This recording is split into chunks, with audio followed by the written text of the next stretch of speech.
Didn't happen. It's too loud, too dark. Mm-hmm. Just couldn't do it. We tried to do a special edition for you guys, but it's too dark, too loud. You just couldn't make it out. It was pretty much pointless to even try. But we're going to try to plan a couple great things for Wrestle Talk in the future. So if you guys keep watching us, we're going to keep doing for you because you guys are what keep us alive. You guys are what keep me and this guy talking about wrestling for wrestling fans, because that's what Wrestle Talk is for. We each have our own opinions, whatever.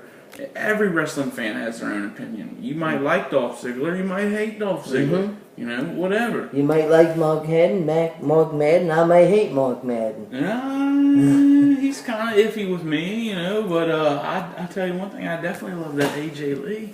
AJ Lee. I'm so glad I got to see her last night, man. She got carried away. She took one hell of a spear, dude. One hell of a spear. Do you think that? I mean, I'm pretty sure they'll have a Caitlyn AJ match at Money in the Bank. You think AJ will keep that? I don't know. She could. I think that she'll find some way to. You think she's trying to break from Dolph Ziggler? I think that from the promo, from the backstage segment that I got to watch when I got home, by the way, that. It does definitely sound like maybe she's trying to break away from Dolph Ziggler, like maybe she was trying to use him to get her belt. Yeah, and then she's got the belt. I know, and then once he lost his belt, then she's like, oh well, I don't want anything to do with you now. Do you think that she'll stick with Big E? She could. I think Big E has a lot of potential. I think he could eventually be the world champion. I mean, he's a powerhouse, but just because you're a powerhouse doesn't mean that you can't have a lot of moves that, you know, make you look like a powerhouse. Because that's part of being a wrestler.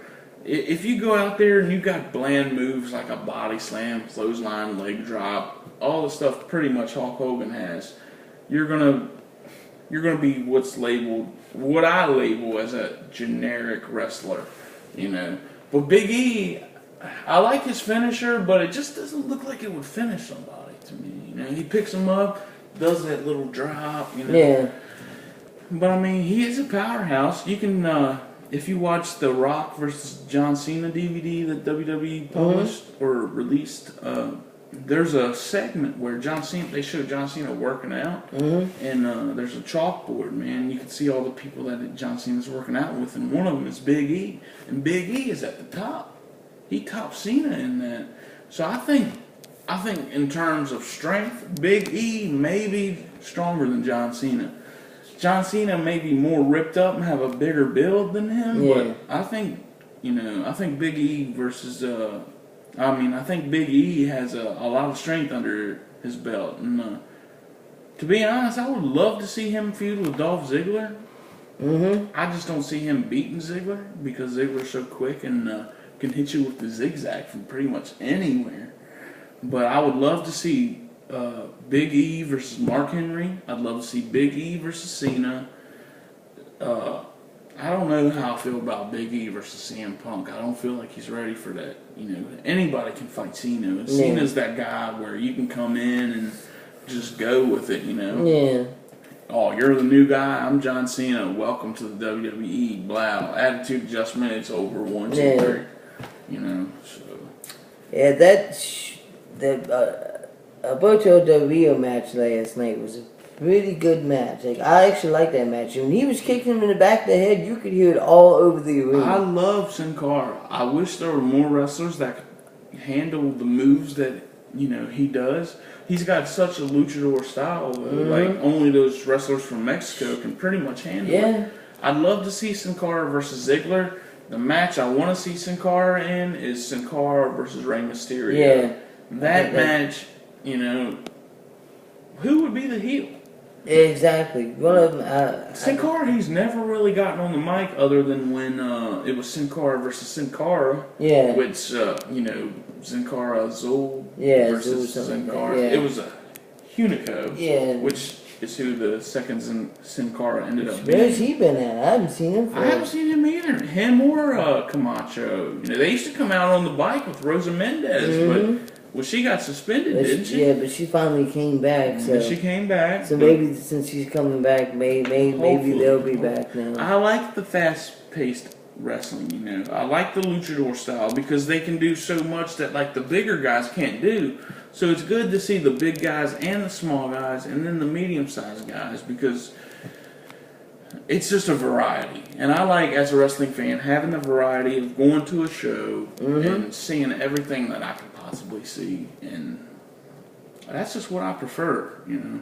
That's why I like WCW because they had the cruiserweight division, which had like Rey Mysterio versus Malenko. Yeah. That match was great. When Dean Malenko did that, kind of like, it was almost like a go to sleep off the top rope. Except when he came down, it was like a gut buster. Yeah. He did the gut buster off the top rope and effed Mysterio up. But and the bonehead move of the century has to go back to TNA again. They have this gut check challenge where they had a independent wrestler come in and sign, try to go for a contract, but then they released every wrestler that they signed within 3 months. Yeah, that's... So, I mean, that just completely takes away from your whole gut check challenge. I mean, why even do it if you're just going to release all of the wrestlers? Joey Ryan, released. He was awesome on the mic. He was pretty decent. He was really good. He gave me that porn star vibe, but I mean, that was kind of his gimmick. That was his gimmick. Christian York. How do you release that guy? Yeah, how do you release Christian? Like, Christian York... He's so athletic that... I mean, the guy's literally wrestled everywhere. Like, any independent wrestling you can think of, he's wrestled for. Yeah. So, I mean, it just doesn't... And I think that's why they did the Vicky Guerrero thing last night, was kind of to make fun of the gut check challenge. That's a good observation. It might be. And to further the feud between Vince and Hunter, because, once again, they put Stephanie in the middle of Vince and Hunter. So, she got to choose a side, whether she wants to follow her dad or her husband. Well, she let the app decide. She let the app decide. Which we all knew, sitting at home, you knew Vicky Guerrero was going to fail that. But I'm not sure how I feel about Brad Maddox taking her spot. I mean, Vince said he gave the WWE Universe what they deserve. But does that mean that we deserve a crappy general manager? Or are they going to eventually get rid of him, bring somebody new in? Probably Mick Foley. They always bring that guy in. I mean... according to Vince, it's what we deserve. So. Yeah, I would love to see Stone Cold come back. BGM, FCM Punk over, build the Lesnar CM Punk feud, which I was hoping Lesnar would be there. I'm so sad that I didn't get to see Lesnar. I'm sad that I didn't get to see Damian Sandow and Cody Rhodes, other than the Titantron, but I didn't get to see the Titantron because of our seats. But I mean, I got to hear his voice live, so I guess that was cool. That was good. That's more than some people can say, but I had a fun time all in all. I did too. It was a lot. It was a lot of fun. It was definitely a smaller arena than what I'm used to. I'm used to the Verizon Center. Verizon Center was so big, and then you got this one. It was really. I was impressed. I mean, we didn't pay that much for our seats, but I was impressed at how close we were for what we paid. But I mean, I guess with the good, you got to take the bad. We got good prices, but our viewing was limited. We couldn't see the Titantron at all. We couldn't see the promos. We couldn't see the backstage. We only saw what was in the ring, which I guess is the most important thing. But still, every now and then they show something important backstage, which builds up to the next week's storyline. That kind of got to me, but fortunately, I mean, they showed a lot of RVD promos and stuff. So, but I still would have liked to have seen the backstage stuff. So what do you think about the Daniel Bryan match? I think that was a really great match he had with Sheamus. I think they're finally giving him the push that he truly deserves. Yeah. Unfortunately, I think he's going to turn heel with that. But on the good side, Daniel Bryan is awesome as a heel. Mm-hmm. Absolutely amazing as a heel. If they shave the beard, they should have a beard versus mask match. Mm-hmm. I mean, they've both been unbearded and unmasked, so they might as well just have one for fun. Or either that or have him face Cena in a beard versus title match. Hey, if he loses, he loses. If he loses, then he loses his beard.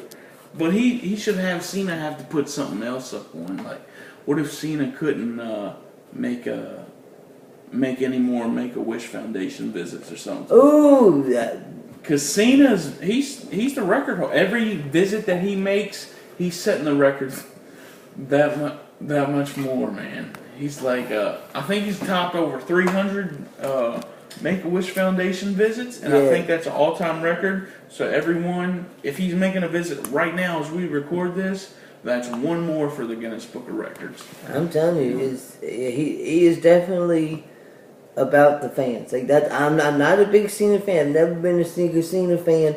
But the one thing I can say is that he is 100% about the fans. He is. I give him that. He went to Hollywood. He came back. Might not did the greatest in Hollywood. Doesn't mean he can't go back because he's John Cena. You know what I mean? But he stuck with the wrestling, and I value that. I respect that. It shows that he respects the sport. You know, not too many people do because they think it's fake or whatever. You know, but when you love the business, you love the sport, you love the fans, you love the universe, all of that, you know, it's worth it. You know, you're making so many millions of people across the world happy. Because millions of people tune into wrestling. That's what people refuse to see. They just think it's some BS, you know, whatever. But, oh, that stuff's fake, you know, blah, blah, blah. But you try falling 20 feet from the sky. Yeah. You try getting a kendo stick across the chest 3 or 4 times and tell me it doesn't hurt. I guarantee you it'll hurt. Like, my favorite quote from Jim Ross is you don't practice falling off of a roof. Or falling off of a ladder. That's a good quote. That's a good quote. You don't practice. My personal favorite Jim Ross quote is, "By God, so cold, so cold." But I mean, that's probably a lot of people's favorite quote. But then you got Michael Cole's quote, "Vintage." Vintage, yeah. Vintage. Michael Cole, man, I'd love to see him catch another pile driver from Jerry Lawler. That'd be awesome. You know, I liked him as a heel, but then again, I was like, okay, you know, after a while, I was like, okay, you know, he started doing the glass thing where he was like in the glass. The bulletproof glass thing, It's just. And then after all that, the general manager turns out to be Hornswoggle. It's like, oh, that was like a kick in the balls, man. It was like all these weeks, you know, they had the anonymous GM and quoting The Rock, quoting Stone Cold, and you're like, oh man, general manager could be all these awesome people, and it ends up being Hornswoggle. It was just like a spit in the face from Vince McMahon. I agree. But what do you think about the Ring of Honor title? Because they vacated it. Even though Jay Briscoe posted that video that we talked about last week, Nigel McGuinness has vacated the title. Every day that passes, they're announcing new competitors for the title.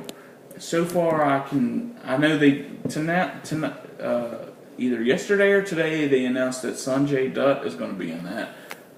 I've seen him wrestle a couple times. Yeah, he was in TNA. Yeah, he's pretty good, man. He's got that double foot stomp that he does, but I really like. He's a pretty good wrestler, man. He's agile. He's a high flyer. He can take it all, man. And that's what I like. He's almost like the Dolph Ziggler of like the independents. Yeah, and I think that I actually like the way that they're doing that with the title. Well, you figure when they vacate a title, what better way to do it than a tournament? But still, I mean, sometimes you gotta forgive and forget. The Briscoe brothers were there since the beginning. Yeah. You know? But, I mean, I guess we may be seeing them sooner than what we think. I hope. We I'm may hoping so, be. man. They're great athletes. There's been Great so many wrestlers coming from Ring of Honor. As a matter of fact, one of the guys from the Wyatt family wrestled in Ring of Honor as the name of Chris Hero, and his tag team partner was Antonio Cesaro. Oh wow! They were like the god. They were tag team like the gods of wrestling, so they could easily. I remember hearing about that. that. They could easily bring those two back together again, and that would be an awesome tag team. That would be. Because they work together, they know how to work with each other, and as a matter of fact, as well as CM Punk has wrestled Chris Hero many times. Mm-hmm. Like when he wrestled in the independent wrestling, if you watch the CM Punk DVD, that was like a highlight of like the independent wrestling in Chicago. Him against Chris Hero, how they would what they called tear the house down. Yeah. Well, I mean, they go hard in Ring of Honor because they're trying to make their name for themselves, you know? Occasionally, some of the superstars have setbacks, like the Briscoe brothers, which is kind of sickening. But, I mean, that doesn't mean anyone else won't pick them up, you know? If you can't forgive and forget, then someone else is going to pick you up real quick, because those guys are talented.